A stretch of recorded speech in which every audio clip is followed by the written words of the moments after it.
Ani akhirnya diterima bekerja sebagai suster di sebuah rumah sakit tua di kota tempat ia merantau. Hari pertamanya membuat Ani sangat bahagia. Ia memakai seragam susternya dengan bangga sambil video call dengan ibunya. Bu, akhirnya Ani kerja juga. Ibunya tersenyum haru melihat anaknya berhasil mendapatkan pekerjaan impian. Rumah sakit tempat Ani bekerja memang terlihat agak tua, tapi suasananya ramai dan para pegawai terlihat baik. Ani bahkan cepat akrab dengan beberapa suster lain. Malam itu Ani mendapat jadwal shift malam pertamanya. Meski sedikit gugup, ia tetap semangat. Namun saat sedang berjalan membawa obat melewati lorong rawat inap yang sepi, lampu lorong tiba-tiba berkedip pelan. Dan di ujung lorong, Ani melihat seorang pasien perempuan berdiri diam sambil menatapnya. Padahal, semua kamar pasien di lantai itu kosong sejak sore tadi. Ani mencoba berpikir positif. Mungkin tadi hanya pasien yang salah lantai. Namun saat ia mendekati ujung lorong, sosok perempuan itu perlahan berjalan masuk ke ruang rawat nomor 307. Pintu kamar tertutup sendiri. Brak, Ani langsung merinding. Ia memberanikan diri membuka pintu kamar itu pelan-pelan. Dan tubuhnya langsung kaku. Ruangan 307 kosong. Ranjang pasien tertata rapi tanpa siapapun di dalamnya. Padahal Ani jelas melihat perempuan tadi masuk ke sana. Tiba-tiba, terdengar suara napas pelan tepat di belakangnya. Hah, Ani langsung menoleh cepat. Tidak ada siapa-siapa. Namun lampu kamar mulai berkedip cepat. Dan monitor jantung kosong di pojok ruangan tiba-tiba menyala sendiri. Tit, tit, tit. Padahal alat itu tidak tersambung ke pasien manapun. Ani buru-buru keluar kamar dengan wajah pucat. Saat berjalan cepat di lorong, ia bertemu salah satu suster senior. Melihat Ani ketakutan, suster itu langsung bertanya, "Kamu lihat perempuan di lantai 3 ya?" Ani langsung diam. Suster senior itu menghela napas pelan. Dulu ada pasien perempuan meninggal di situ. Katanya sampai sekarang masih sering kelihatan kalau shift malam. Malam itu setelah selesai kerja, Ani mencoba melupakan semuanya. Namun saat sampai di ruang ganti suster, loker miliknya perlahan terbuka sendiri. Dan di kaca loker, terlihat bayangan perempuan tadi berdiri tepat di belakang Ani sambil tersenyum pucat. Sejak malam melihat bayangan di kaca loker, Ani mulai merasa ada sesuatu yang mengikutinya. Gangguan di rumah sakit semakin aneh. Kadang bel pasien di kamar kosong berbunyi sendiri tengah malam. Kadang kursi roda bergerak pelan di lorong tanpa ada orang. Namun yang paling menyeramkan, setiap jam 3 pagi, ruang 307 selalu terbuka sendiri. Suatu malam Ani mendapat tugas mengantar obat ke lantai 3 lagi. Lorong rumah sakit sangat sepi. Hanya suara pendingin ruangan dan langkah kaki Ani yang terdengar. Saat melewati ruang 307, pintu kamar itu perlahan terbuka sendiri. Kriek, Ani langsung berhenti. Dan dari dalam kamar terdengar suara perempuan menangis pelan. Ani sebenarnya ingin lari, tapi entah kenapa tubuhnya seperti sulit bergerak. Perlahan ia melihat ke dalam ruangan. Dan kali ini, perempuan itu duduk di ranjang pasien. Rambut panjangnya basah menutupi wajah. Baju pasiennya penuh noda darah kehitaman. Tangannya bergerak pelan menunjuk ke bawah ranjang. Ani gemetar hebat, namun saat ia tanpa sadar melihat ke bawah ranjang, ada wajah perempuan pucat menatap balik dari kolong tempat tidur sambil tersenyum lebar. Ani langsung menjerit keras. Suster-suster lain berlari datang.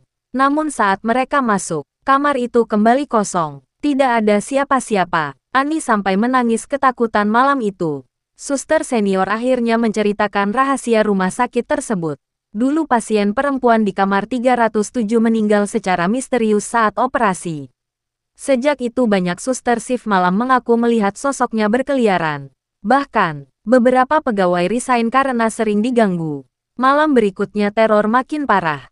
Saat Ani sedang sendirian di ruang perawat, telepon ruangan tiba-tiba berdering. Padahal nomor internal lantai 3 sudah lama rusak. Dengan tangan gemetar Ani mengangkat telepon itu. Dan dari seberang, terdengar suara perempuan lirih. "Suster, saya masih sakit." Setelah telepon misterius itu, Ani mulai benar-benar ketakutan bekerja shift malam. Namun karena masih pegawai baru, ia tidak bisa menolak jadwal malam. Malam itu hujan turun deras. Lorong rumah sakit terasa jauh lebih dingin dari biasanya. Sekitar jam 2 pagi listrik sempat mati beberapa detik. Saat lampu menyala kembali, Ani sadar sesuatu berdiri di ujung lorong. Perempuan pasien kamar 307 itu. Kali ini wajahnya terlihat jelas. Kulitnya pucat, matanya hitam kosong, dan bagian perutnya seperti penuh bekas jahitan operasi. Sosok itu berdiri diam sambil menatap Annie. Lalu perlahan berjalan mendekat. Tap, tap, tap. Annie langsung mundur ketakutan. Namun suara langkah itu semakin cepat. Tiba-tiba semua pintu kamar pasien di lantai 3 terbuka bersamaan. BRAKK. BRAKK. BRAKK.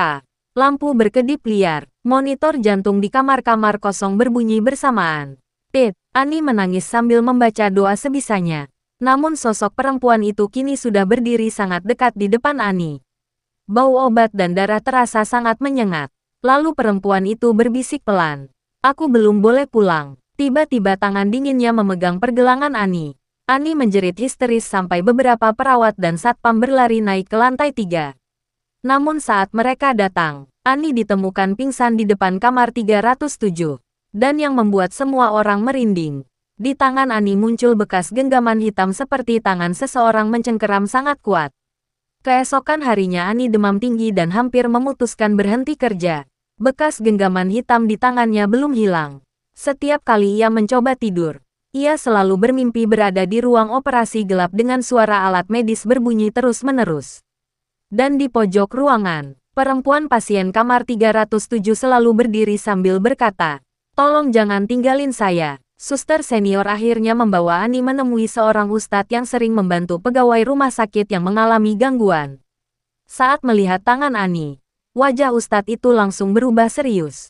Ini bukan sekadar gangguan biasa. Menurut cerita pegawai lama, pasien kamar 307 dulu meninggal karena operasi yang gagal. Namun keluarganya tidak pernah menerima penjelasan rumah sakit. Sejak itu arwah perempuan tersebut dipercaya masih gentayangan karena merasa belum selesai. Malam terakhir Annie sebelum cuti, ustadz itu datang ke rumah sakit untuk membantu membersihkan lantai 3.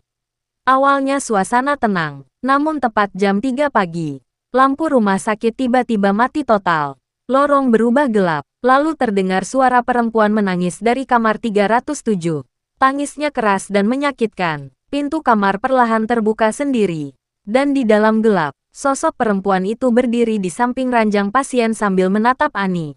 Tubuhnya penuh darah, matanya hitam pekat. Namun kali ini, wajahnya terlihat sedih, bukan marah. Ustadz itu mulai membaca doa lebih keras.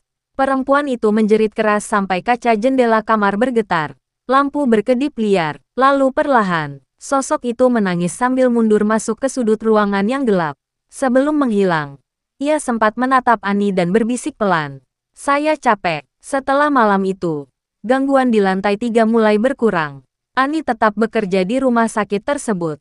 Tapi ia tidak pernah mau lagi lewat lorong kamar 307 sendirian saat malam. Karena kadang, saat lampu lorong berkedip pelan, masih terdengar suara perempuan memanggil lirih.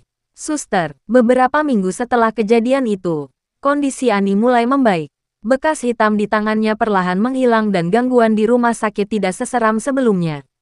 Meski begitu, para perawat tetap menghindari lantai 3 saat lewat tengah malam. Terutama kamar 307 yang sampai sekarang sering kosong tanpa pasien.